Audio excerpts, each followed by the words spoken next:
Halo semua, perkenalkan nama saya Mario Jonathan Imat dengan NIM 2205166031. Dalam video kali ini saya akan melakukan praktikum mengajar. Silakan menonton.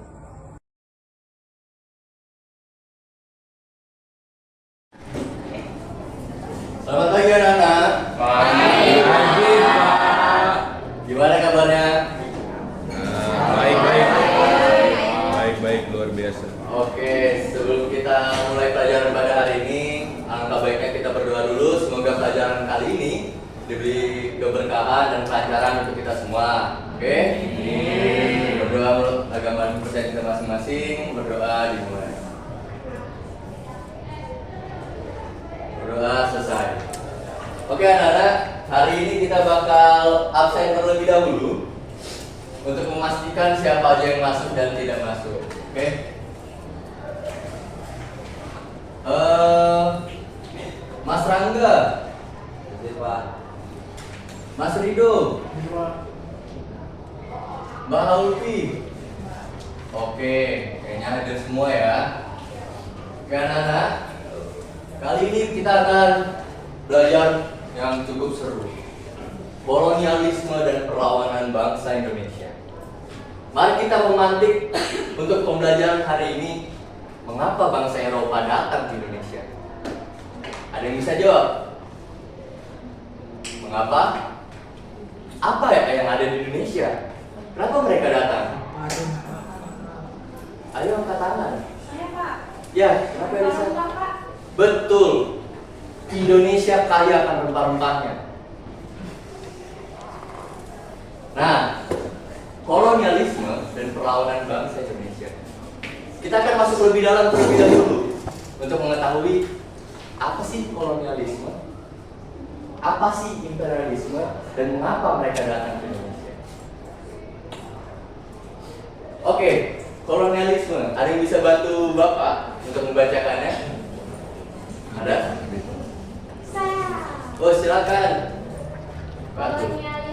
Kolonialisme berasal dari kata koloni atau pemukiman, yaitu suatu upaya yang dilakukan negara-negara penguasa dalam rangka menguasai suatu daerah atau wilayah untuk mendapatkan sumber daya atau bertempat tinggal, seperti bangsa Eropa mengkolonisasi benua Amerika, Inggris dan Prancis di Amerika Utara, Spanyol dan Portugis di Amerika Latin. Betul sekali. Jadi, kolonialisme ini adalah dalam rangka untuk menguasai suatu daerah. Mengapa seperti itu? Karena begini, di Eropa ataupun di negara-negara lain itu tidak sekaya di Indonesia. Mereka tidak punya sumber daya yang melimpah. Makanya mereka punya pemikiran sepertinya kita harus menguasai tempat lain agar kita bisa menguasai sumber daya alamnya. Itu adalah salah satu caranya. Makanya mereka menggunakan upaya kolonialisme ini. Nah, kedua adalah tentang imperialisme. Ada yang bisa bantu Bapak untuk baca? Ada? Silakan. Imperialisme merupakan istilah yang berasal dari kata imperator, artinya memerintah, yakni suatu sistem dalam dunia politik yang bertujuan untuk menguasai negara lain untuk memperoleh kekuasaan atau keuntungan dari negara yang dikuasainya, seperti Belanda atau VOC di Indonesia, Inggris di Kanada, Australia, dan Selandia Baru. Nah, imperialisme dan kolonialisme itu memiliki kesamaan secara definisi. Kita lihat lagi, kalau katanya artinya memerintah. Nah, kalau di sini imperialisme, mereka sudah menguasai negaranya untuk memperoleh kekuasaannya, sehingga mereka menjadikan suatu negara itu bawahannya. Nah, itulah juga yang terjadi di Indonesia, seperti Belanda pasca VOC di Indonesia, seperti itu. Nah, kalau kita sudah tahu dengan kolonialisme dan imperialisme, maka kita harus mengetahui juga bangsa Eropa ini datangnya lewat mana. Kita lihat rute perjalanan bangsanya. Kalau kita lihat di sini ada Belanda. Dia jalan dari Belanda, Tanjung Harapan, lewat Selat Malaka dan ke Banten. Dan Spanyol, kalau kita lihat, mereka cukup berputar-putar nih. Mengapa seperti itu? Coba kita lihat dulu. Dia lewat ke San Salvador, artinya benua Amerika, ke Kepulauan Haiti. Setelah itu mereka lewat lagi ke Selat Magellan, lewat ke sini, Pulau Guam, Filipina, dan akhirnya ke Maluku. Kalau kita lihat dari Inggris sama rutenya dengan Spanyol. Mereka tuh lewat di sini nih. Tapi mereka tidak memutar, mereka langsung dari ke India hingga habis itu ke Maluku. Nah, kalau Portugis itu kita lihat jalurnya dia cukup berbeda dengan Spanyol. Portugis lewat Tanjung Harapan, India lewat Selat Malaka sampai ke Kepulauan Maluku. Mengapa berbeda Spanyol dan Portugis? Ada 1-2 perjanjian yang berdasarkan, kalau kita lihat ada namanya perjanjian Tordesillas di tahun 1494. Adanya perjanjian ini untuk menengahi antara jalur dari Spanyol dan Portugis. Kalau kita lihat, Portugis itu melihat jalur kekuasaannya itu di timur, sedangkan Spanyol dari barat. Itulah mengapa mereka Spanyol seperti berputar. Nah, setelah itu ada muncul lagi namanya Zaragoza. 1512. Adanya Zaragoza itu di latar belakangi karena Portugis pada saat itu sudah menguasai Ternate dan Spanyol sudah bersekutu dengan Tidore. Dari hal tersebut muncullah perselisihan. Nah, perselisihan ini dilakukan dengan perjanjian Zaragoza. Zaragoza ini perjanjiannya untuk apa? Untuk membenahi batas wilayahnya. Seperti itu anak-anak. Nah, kayaknya kita sudah mulai mengetahui nih, mulai ada gambaran nih. Mereka masuknya dari mana, mereka ngambil apa, kayaknya udah kelihatan ya. Kita akan masuk ke dampaknya. Nah, dampaknya kalau kita lihat ada ekonomi, budaya, dan politik. Kalau ekonomi, coba Mas Rangga bacakan yang pertama. Oke. Dampak terhadap ekonomi dan budaya di Indonesia. Dari segi ekonomi yang pertama itu Pak, munculnya sistem monopoli. Betul. Kedua, penerapan sistem tanam paksa. Tiga, kerja lobby. Yang keempat, pembangunan infrastruktur untuk kepentingan ekonomi. Dan yang terakhir, penerapan sistem uang menggantikan sistem barter. Oke, terima kasih Mas Rangga. Munculnya sistem monopoli. Hal ini terjadi ketika siapa paling terkenal? VOC. Penerapan sistem tanam paksa, kerja lobby. Hal inilah untuk kemajuan ekonomi sebenarnya. Tapi sebenarnya dalam tanda kutip agak sedikit jahat alatnya. Munculnya sistem monopoli, penerapan sistem paksa, kerja lobby, pembangunan infrastruktur untuk kepentingan ekonomi seperti pelabuhan, kereta api, dan yang lain-lain untuk mengangkut barang kepentingan ekonomi. Dan juga penerapan sistem uang menggunakan sistem barter. Ya, ini benar karena kalau kita lihat zaman kerajaan, walaupun sudah ada beberapa kerajaan yang menggunakan sistem uang, namun masih kebanyakan masyarakat Indonesia itu menggunakan sistem barter. Ketika masuk kolonialisme ini, maka semuanya berubah. Kita sudah menggunakan uang, kita sudah menggunakan uang kertas, menggunakan logam dan segala macamnya. Nah, kalau budaya dan politik, ini bahasa Belanda menjadi bahasa serapan. Namun kalau kita lihat ke timur Indonesia, bukan hanya bahasa Belanda yang jadi serapan, tetapi bahasa Portugis. Betul. Setelah itu munculnya strata sosial baru. Mengapa munculnya strata sosial baru? Karena kita dalam pendidikan, dalam sosial itu mulai ada namanya pribumi, habis itu ada priai, ada ningrat dan segala macam yang muncul di situ. Dan juga bagaimana pembedaan antara kaum bangsawan Eropa dan juga orang-orang di Indonesia. Habis itu masifnya penyebaran agama Kristen Protestan. Nah, masifnya penyebaran agama ini itu dibawakan oleh misionaris dari Belanda. Betul. Nah, setelah itu munculnya perlawanan di berbagai daerah Nusantara. Orang-orang sudah mulai bosan, orang-orang sudah mulai lelah. Orang-orang udah capek, kapan kita harus bertindak? Kapan kita harus melawan? Karena juga ada ketergantungan kerajaan pada pemerintah kolonial pada saat itu. Mereka ingin melawan, tapi diadu domba. Divide et impera. Ketergantungan kerajaan pada pemerintah kolonial. Itulah yang membuat Indonesia pada saat itu semakin agak kebingungan nih, mau seperti apa jalannya untuk menuju kemerdekaan. Oke, setelah itu muncullah tokoh-tokoh perlawanan di setiap daerah di Nusantara. Ada Sultan Agung, ada Cut Nadiin, ada Sultan Hasanuddin, dan Pangeran Diponegoro. Mereka adalah salah satu contoh-contoh yang mewakili representasi perlawanan di Nusantara. Mereka mewakili daerah mereka untuk berjuang. Masih banyak seperti di Bali. Ada siapa di Bali? Ada yang tahu di Bali siapa? Gusti Ngurah Rai, betul. Habis itu di Kalimantan Selatan ada siapa? Siapa? Pangeran Antasari, betul. Masih banyak sekali, ada Patimura segala macam ya, betul ya. Nah, kita sudah mengenal tokoh-tokohnya. Jadi kita akan mengulik nih lebih dalam. Gimana sih perlawanan mereka? Gimana sih cara mereka untuk bertahan hidup dan melawan? Gimana cara mereka bisa memberikan dampak bagi orang-orang di sekitarnya? Maka dari itu, Bapak punya tugas untuk kalian.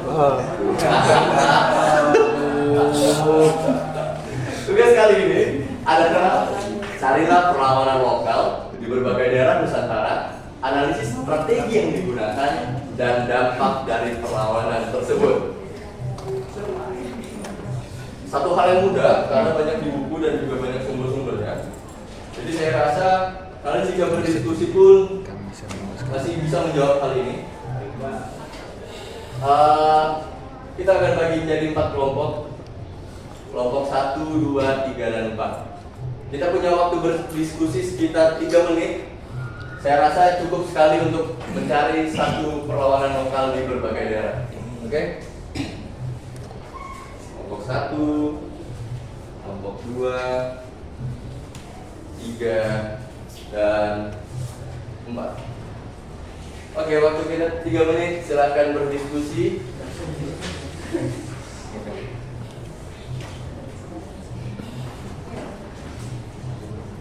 Ada keputusan kan?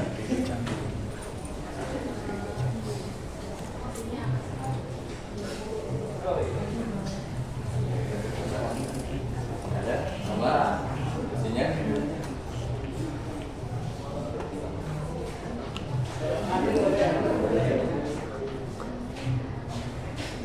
Ada kendala saat ini? Iya, silakan. Ya, apa itu?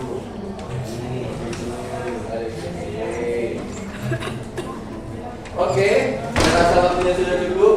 Saya minta perwakilan dari setiap kelompok untuk maju ke depan dan coba memperlihatkan bagaimana hasil analisisnya terhadap tugas kelompok ini. Ya, saya silakan perwakilan kelompok 1, 2, 3, dan 4. Silakan.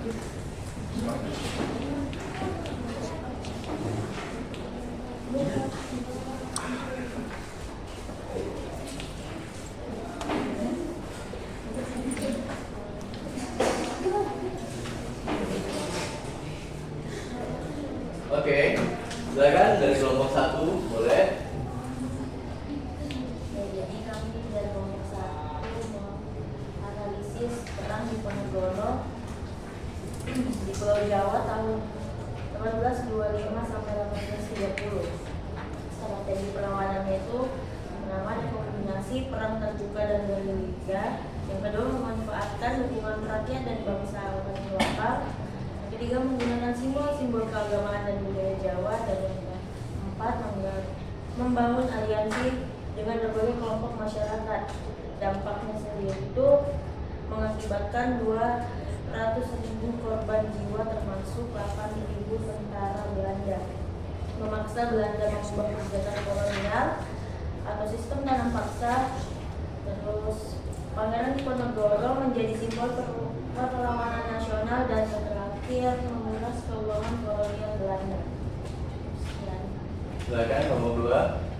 Kami dari kelompok 2 menganalisis perang Aceh pada tahun 1873 sampai dengan 1904. Jadi untuk strategi perlawanannya adalah perlawanan berbasis syariat Islam atau bersuci, lalu kepemimpinan terdesentralisasi melalui ulama dan ulebalang, lalu yang ketiga teknik gerilya di hutan dan pegunungan, lalu yang keempat benteng pertahanan di berbagai titik strategis.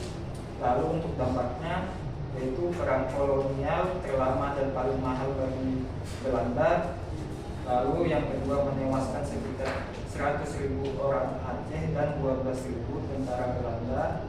Lalu yang ketiga menciptakan identitas perlawanan yang kuat di Aceh. Dan yang terakhir menjadi inspirasi bagi gerakan kemerdekaan Indonesia. Oke, silakan kelompok 3. Baik, kami dari kelompok 3 menganalisis perlawanan Timur di Maluku pada tahun 1812. Jadi strategi perlawanan ini adalah yang pertama menyerang benteng-benteng Belanda, benteng Lustre, kemudian mengorganisir pasukan dari berbagai desa di Maluku, kemudian memanfaatkan ketidakpuasan rakyat akibat monopoli rempah, dan yang terakhir menggunakan pengetahuan lokal tentang wilayah kepulauan. Kemudian dampaknya yang pertama, meskipun singkat, memperlihatkan kerentanan kekuasaan kolonial. Kemudian Belanda mengubah kebijakan monopoli di Maluku. Kemudian Thomas Matunisi atau Patimura menjadi simbol perlawanan. Dan yang terakhir adalah pengetatan kontrol kolonial di wilayah Maluku. Oke, silakan nomor 1. Oh, 4, sorry. Oke, hasil diskusi dari kelompok 4 itu adalah menganalisis tentang perang Banjar Kalimantan Selatan tahun 1859 sampai 1905. Untuk strategi perlawanannya, pertama ada kombinasi perang konvensional dan gerilya, memanfaatkan sungai dan hutan sebagai medan perang, mobilisasi berdasarkan identitas etnis dan agama, dan yang terakhir kepemimpinan dari kalangan bangsawan dan ulama. Lalu dari segi dampak, yang pertama itu penghapusan Kesultanan Banjar, perubahan struktur sosial dan politik masyarakat Banjar. Lalu ada pembukaan wilayah Kalimantan untuk eksploitasi ekonomi kolonial, dan yang terakhir menjadi inspirasi untuk gerakan-gerakan anti kolonial selanjutnya. Baik, terima kasih. Berikan dulu tepuk tangan untuk teman-teman. Oke, kita sudah banyak tadi mendengar penjelasannya yang cukup luar biasa, analisisnya sedalam itu ternyata. Saya juga baru tahu ada beberapa perang yang menggunakan strategi-strategi yang bermacam-macam dan juga dampaknya.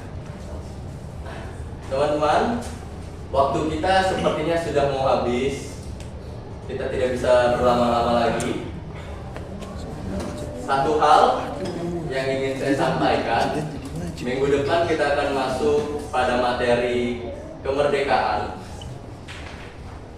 Menuju kemerdekaan maksud saya. Jadi dipersiapkan.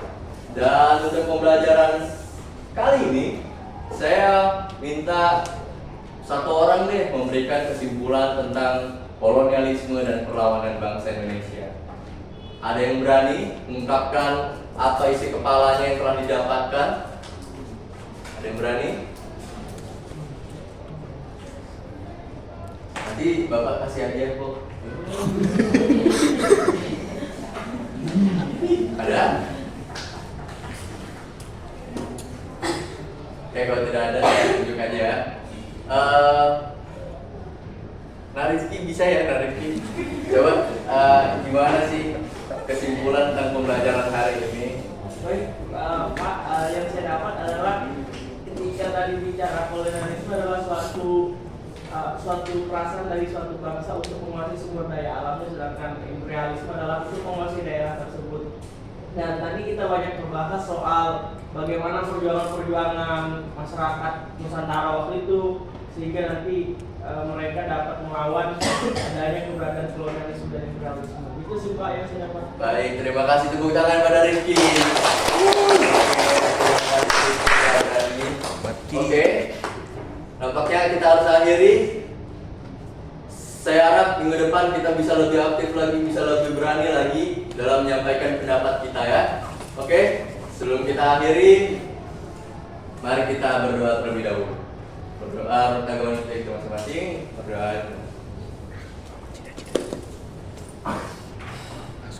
Doa selesai. Baik anak-anak, Bapak akhiri. Selamat pagi. Terima kasih. Baik.